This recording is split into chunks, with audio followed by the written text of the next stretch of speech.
Welcome to Sales Momentum, the podcast designed to fuel your growth and accelerate your success in sales. I'm Howard Wolpoff, your host and guide through the ever-evolving world of sales. Selling isn't just about closing deals. It's about strategy, relationships, and continuous improvement. In each episode, we will bring you expert insights, proven techniques, and real-world experiences from top sales professionals. Whether you're a seasoned closer or just getting started, this podcast will help you sharpen your skills, build momentum, and hit your targets with confidence. Let's dive in and take your sales game to the next level.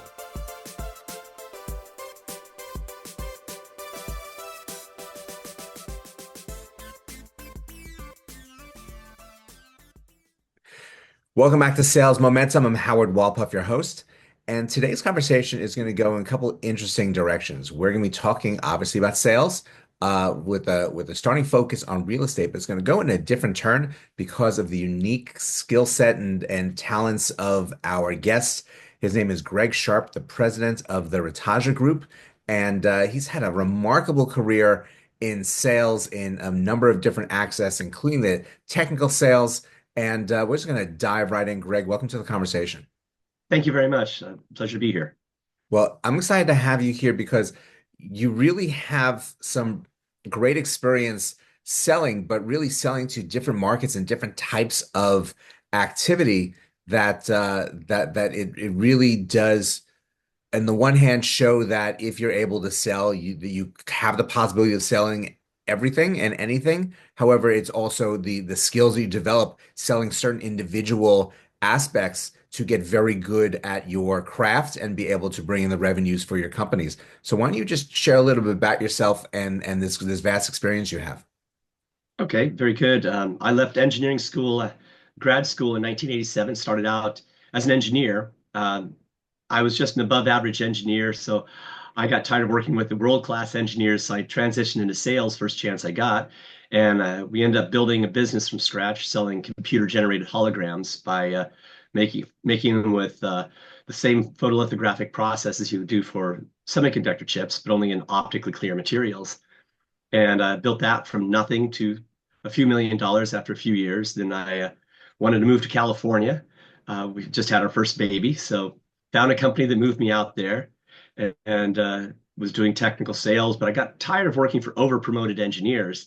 So I decided, I think I can do this real estate thing. And we talked previously, but I didn't tell you that when I decided I could do the real estate sales, I called up my wife and said, I think I can do this. I want to quit my job. And she said, okay. So I hung up with her and then called my boss and quit. And I get home that night and tell my wife, I'm glad you let me quit. And she says, well, I didn't mean quit. I said, okay, we could talk about it. So it was an interesting dinner that night. But she let me do it, made millions and lost millions. And I've done projects. I raised capital, so I'm selling to investors to give me their money to make more money. It was pretty awesome when I wrote my first $1,000,000 check to my investors. And then after the 2008 downturn, by 2010, I decided I wanted to do more service-oriented business. So I brokered loans. So I'm selling to individuals or small groups of people that are investors in real estate. And so I have a network of a couple hundred lenders, but I have a handful that I prefer to work with if given the choice. And then I basically matchmake between the lenders and the borrowers. But because I've got the project management, I've done the construction and entitlement, I add a lot of value to people's businesses. So a little more than sales, but that's also sales because I have skills that distinguish me from other salespeople. So I have a handful of clients that aren't going to go anywhere else, and somebody can't really dislodge me. So that's really good. That's very good considering what you've been doing. It's so that whole moment of taking that plunge, we'll go back to that, of I'm going to jump into something new and exciting without a safety net, does bring the I guess the heart pumping and the adrenaline flowing, but also could make for a very interesting dinner at home. But it also it does it's a lot of the starting point that people do take with sales and sales opportunities. It's all about commitment. Basically, I landed with my army of one and then burned the ships on the shore and marched on. And it was hard. That was very hard. And if I had a way out, I might have taken it. But because I had no way out, I had to move forward. I had to solve all the problems, and I did whatever it took to make it happen. And that's one of those great lessons in life that if you've got an easy way out, you can take it. But that's not self-gratifying. You don't build a business that way. You just, take no prisoners, burn the ships on the shore, and go forward. Yeah, it is definitely starting out an adventure and trying to then create the story because you now it's yes, I'm selling and that's but you have to start selling to people and start developing your skills with it. And how did you find the difference between the tech sales that you were doing to the real estate that you were embarking on? Well, the tech sales, you don't really sell anything. You have to find their pain point, their problem, which is sales in its purest sense. If you don't Yes. have a pain point and a product that solves the problem, you have no sale. So I, was doing that, but then with the real estate, when I first started raising capital, there was no pain point. They wanted more money. So I had to show them how I could deliver more money. My first project, very fortunate for a number of things. An expert in the industry saw what I was doing, realized I could get it done because I was methodically plotting through like an engineer. I wanted a complex real estate project. And he said, Greg, we're going to have lunch and we're going to partner and we're going to split everything 50-50. It's like, a little naive. And so I said, okay, sure. He died after 2 years, but he launched me and taught me a lot in real estate. So having a mentor really, really helped me because he'd been through it. He knew exactly what to do. And the first project, my investor had given me $500,000. And 366 days later, I wrote him $1 million check. And that was an adrenaline pump. But, when you deal with larger numbers, your greed kicks in a little bit. And, it was a Gordon Gekko that said, greed is good. Okay, yes and no. From a moral standpoint, no. But from a motivational standpoint, if you don't have the desire, you're not going to get it. There are other books along the way. I'm older, so Fire in the Belly was one of those books about if you don't have that motivation, that drive, you're going to languish. And I've definitely had those times where it's like, I really don't want to do this, but here I am. I got to do it. Got to feed the family. And those are my weakest moments. But when I've got that passion, that drive, that's when things happen. Yeah, a lot of people fall into that having those moments where you're staring at the phone, you can't just like another phone call, another message that you're just leaving and but those messages will get to it because sometimes it takes 5 to 10 times to reach somebody before they're ready to have that conversation with you. Yeah, like Marcus and Millichap, the commercial real estate guys. I have over here on my desk their list of what they do, and it's a couple hundred calls a week, so many conversations, a dozen conversations, a couple of presentations and meetings in person, and that's their metric. If you don't accomplish those things, you're not going to make it at Marcus and Millichap. Yep. And And so, yeah, having those metrics and having using it from someone who's obviously skilled and succeeding with it is a great yardstick to put onto anything. And it's look, sales is a process. It was great that you had a mentor to start with because a lot of people don't have any knowledge of what they're supposed to be doing. Now you've jumped in, you've been hired for a sales job. You're given a metric, you're given a phone and a list of people to call, but it's like there's a lot of nuance that goes along with it, and having that mentor to go through things, to listen to you when you're on the phone, to adjust some of yeah. the thought process and things you're saying really can make the difference on that next phone call and that next phone call. And really, you're a coach, that some people, they just need a slap upside the head. And, if you're going to have a coach, you have to have an extra thick skin because they're going to be honest with you with things that you don't want to face.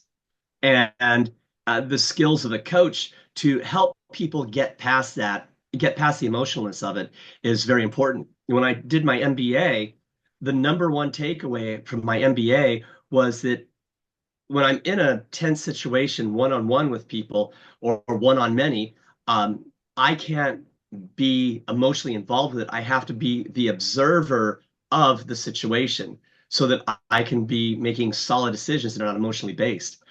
And the coach is the one that is that third party observer that gets you to the point where you can observe situations and you don't respond emotionally, because that's where you lose clients.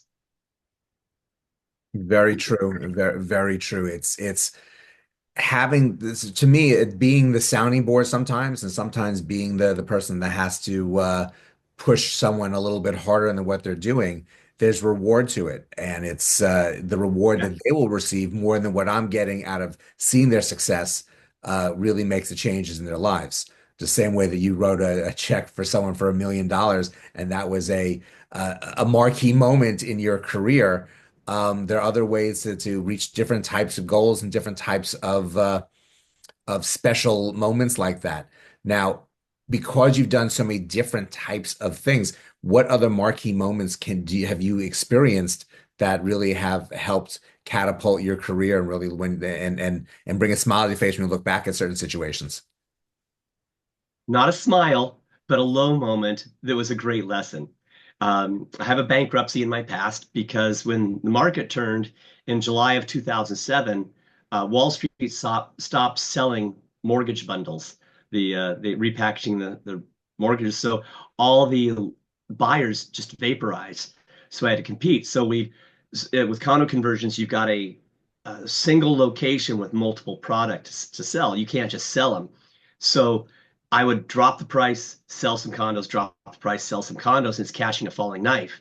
I tell people it's more like throwing an anchor overboard, watching go down to the bottom, and realizing it's tied to your ankle, and you hope it hits bottom before it takes you over. Well, it took me over, and that was very painful. I had the better part of 2008. I'm going back to investors and say, here's 40% of the initial money you gave me, and you're lucky to get this much. Another guy, he just guaranteed one of our loans for us. And I had pitched him on the fact, oh, this is easy money. You do nothing. I just need your financial spreadsheet and guarantee the loan. Well, the market tanked so hard, he got sued by the bank to complete the shortfall on the loan, and it cost him $1 million. Wow. So that's when I learned how important it is to protect your investors' money. And you have to do everything you can, including falling on your sword. I had another of my projects that went sideways, and that investor said, the reason you work with high net investors like me, Greg, is when the bank doesn't want to renew your loan, I'll write you the check. So he wrote a $3 million check and became the bank. And we had an agreement on how to make sales. I didn't meet the target. And he says, okay, Greg, are you going, am I going to have to sue you, or are you just going to hand the project over to me? I said, no, that was the agreement, and I couldn't make the sales. So I handed the project to him. And so a big carry forward tax loss for me. But those are horrible moments with you've lost people's the 40% capital. Those were individuals I knew, friends that lost savings. And the other guy, the wealthy guy, he's still kind of pissed at me, but he'll still do business with me. But he's going to make sure that he can't be exposed, but that he changed his business model because of that time. So the bad times are what shape you and let you know where that third rail is to avoid. And a lot of people doing projects or sales, they don't understand the importance of protecting risk mitigation with their clients. Because if you've got something risky that you want somebody to buy, they get scared and they're not going to buy. FUD was what one mentor taught me: fear, uncertainty, and doubt. If you want to win a project, you FUD the competition. You create fear, uncertainty, and doubt about their ability to perform. But also in real estate with projects, if the investor has any fear, any uncertainty, or any doubt, they won't invest, or they'll be calling you every day. And with the fear, uncertainty, and doubt, you have to make sure that you address their concerns up front, and that you've been able to identify where the risks are and say, okay, here are the risks, and here's how I'm addressing it, what I'm doing to mitigate the risk and exposure to you, so you're not going to lose money, or it's going to be a good purchase for you. Where do you see some of the direction of your work over into 2025? Like, what do you see as some good possibilities, and what is it that you're doing right now that you see sustaining or thriving as we get into this next year? I just got back from a 3-day equity conference in Miami, and so I'm looking at expanding into providing equity, pref equity, mezz debt, and maybe straight up joint venture limited partner equity for my clients. They've all been asking me for it, and since I've raised capital, they want that. Uh, but it's harder, and so I'm kind of branching into something where it's easy to raise money for your own project because you make a lot more. But if I raise money for somebody else, they make all the money, and I just get a small fee. And it's like, yeah, I'm not sure I really want to do that, but it's my value add that I offer to people. And I've actually been thinking about raising a fund for minerals, which is another aspect of real estate. So a gold fund to support some miners. And that's where I'm going to merge my sales, my project management, and my technical background to manage projects and sell investors on investing with me that I can make them a lot of money with gold mines, small gold mines. But my wife still wants me to make money, so I got to be doing the sales on the loans. And if I stick with my clients, if I have one client that does 10 loans, that's better than 10 people, individuals that do one loan each, because those people are not loyal.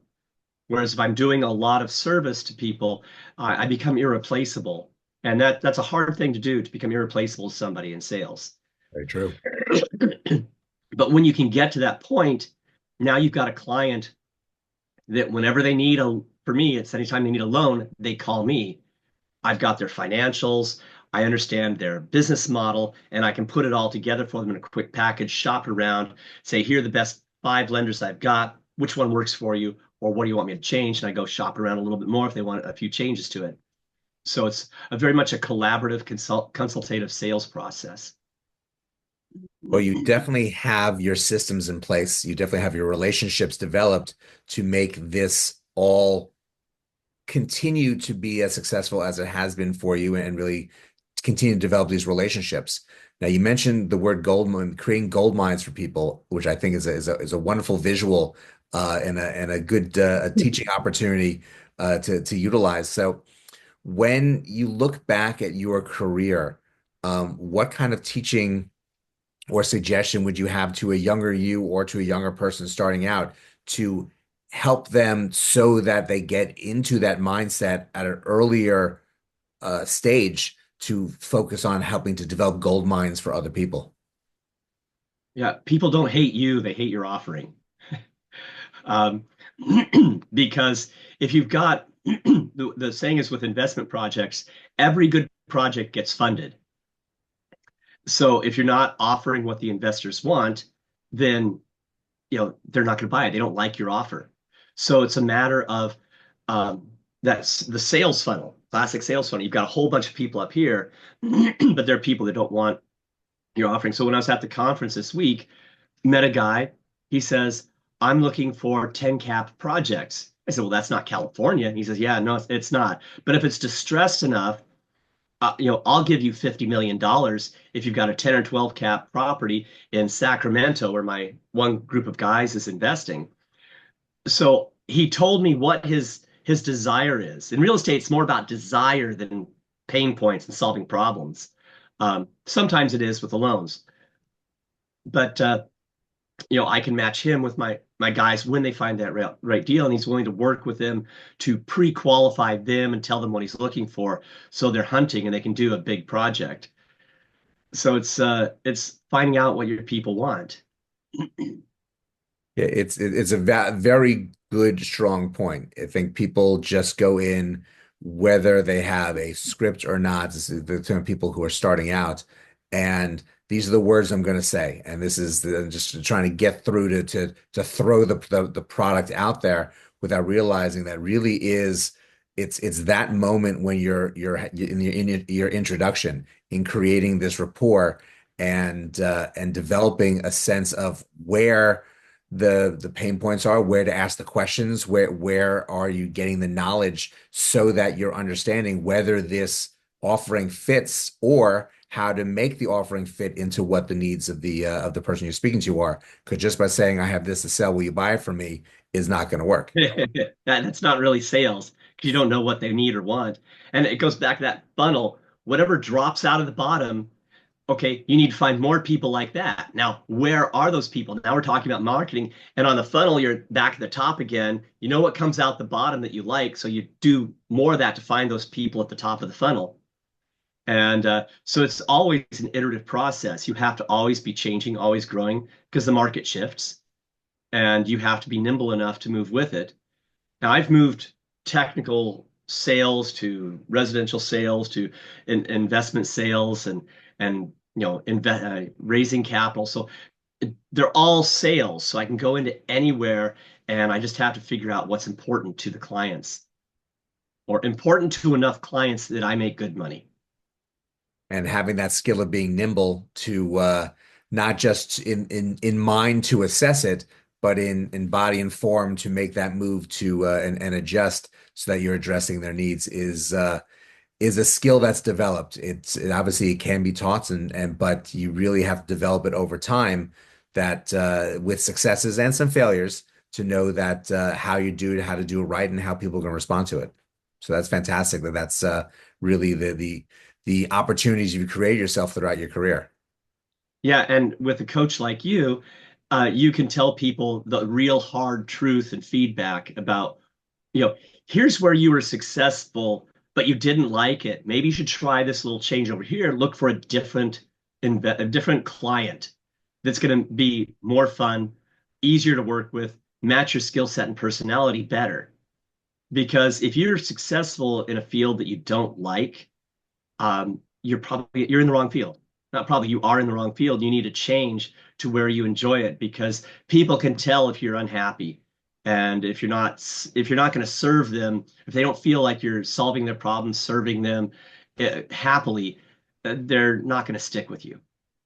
Very true. And it's that happiness can be contagious and more so to yourself that every event, every phone call, you are sharing that joy with someone. It does make the whole experience better for everybody.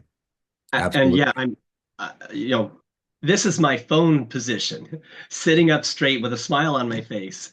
And so if I'm, slunched over, like, I'm looking at the screen right now, but when I'm on the phone, I have to have the attitude. It's got to be there so that people can sense my energy. And I can outrun most people that are 20 years younger than me because I've got the energy and enthusiasm. So I turned 62 this year, and so I don't plan to quit. I'm telling people, okay, you got to teach your kids real estate because I need them to help me with a real estate deal when I turn 100.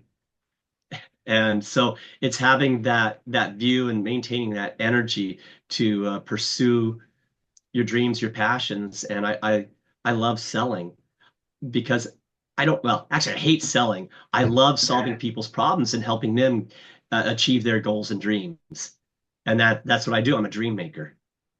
And it's fantastic that you have that outlook and vision. And I laugh in my mind because today's actually the 99th birthday of Dick Van Dyke, who Yeah. still is sharing joy and entertainment and energy with people at 99. So you have ways to go, and here's a new Yeah. mentor to help you get along the way to achieve it. But Greg, thank you so much. This really was fantastic to learn so much about not just your journey and what you've accomplished, but the fact that you can be nimble and you can accomplish different things and learn from the positives and the negatives to really grow a business and really grow the relationships so that your clients are benefiting over and over again from your skills. So I thank you so much for joining us today. My pleasure. And I thank you all for joining us as well. It's really a great indicator of what opportunities are out there if you are nimble, if you are trying to drive to focus on finding the gold mines for people and finding that joy in what you're doing in selling. I think finding something that you are happy really see the value of selling to someone makes it more enjoyable for you to be a part of the process, and every process goes by smoother with every effort that you put into it. So thank you again for joining us. Go out, have a great rest of today, and we will see you next time. That's a wrap for this episode of Sales Momentum. I hope you picked up valuable insights to fuel your sales success. If you're ready to take your sales game even further, visit howardwolpoffswc.com for coaching, resources, and more strategies to help you close more deals and build lasting momentum. Thanks for listening. Don't forget to subscribe, share, and keep pushing forward. Until next time, keep selling with confidence.